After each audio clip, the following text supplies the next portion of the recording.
On July 20th of 2010, 80-year-old Maria de Jesus Arroyo was transported to White Memorial Hospital complaining of chest pains. She would later go into cardiac arrest and die in the emergency room. She was pronounced dead by ER doctors. Or so they thought. Mrs. Arroyo's body was taken to the basement morgue and put into the freezer in preparation for the funeral home of the family's choosing to come and pick her up. When the funeral home arrived, they went into the freezer and picked up the body to transport her to the home in preparation for her funeral. When workers unzipped the body bag, they were surprised to find that the body was lying on its stomach face down, which is against common protocol of placing bodies on their back face up.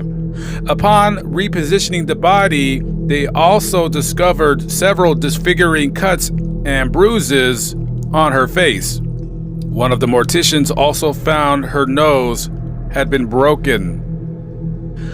As the mortician was on the phone with the hospital, one of the assistants commented that the body bag was half unzipped when they received her. The stuff of nightmares started to go through the minds of the workers at the funeral home. Something strange had taken place, which indeed it had. Little did the hospital know that as they placed Maria de Jesus Arroyo in the morgue freezer, that she was not deceased at all, but was very much so alive. The funeral home contacted the family about the matter, and the family made a claim against the hospital about the horrific act committed against their mother. The hospital denied at first at all any claims against them, but the truth would later come to light after the family hired a forensic pathologist by the name of Dr. William Lewis Mannion to conduct an autopsy, and the results were shocking. Mrs. Arroyo had indeed been alive, although unconscious when she was pronounced dead and wheeled into the freezer.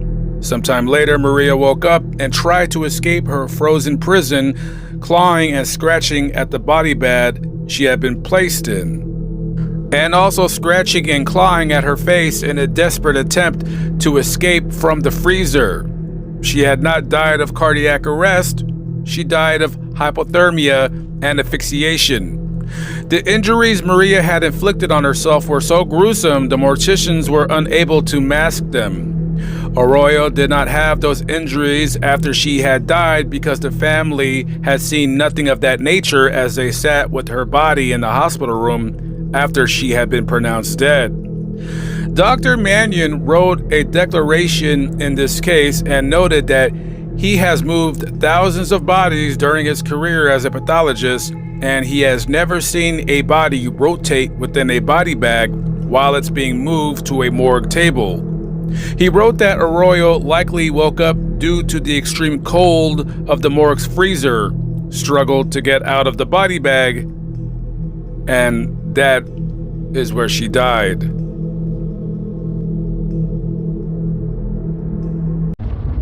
This is White Memorial Medical Center here on the ground.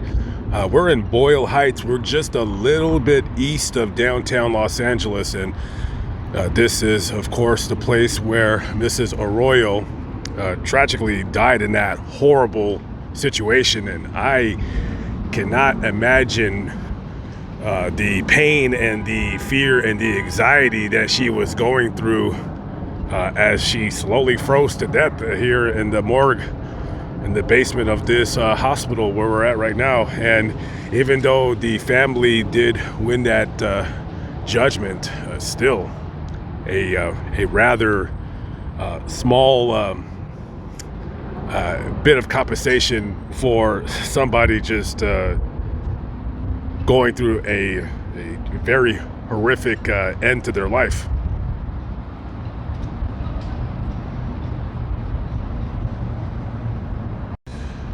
Okay, the sun is setting and I am out of here. I am leaving the area.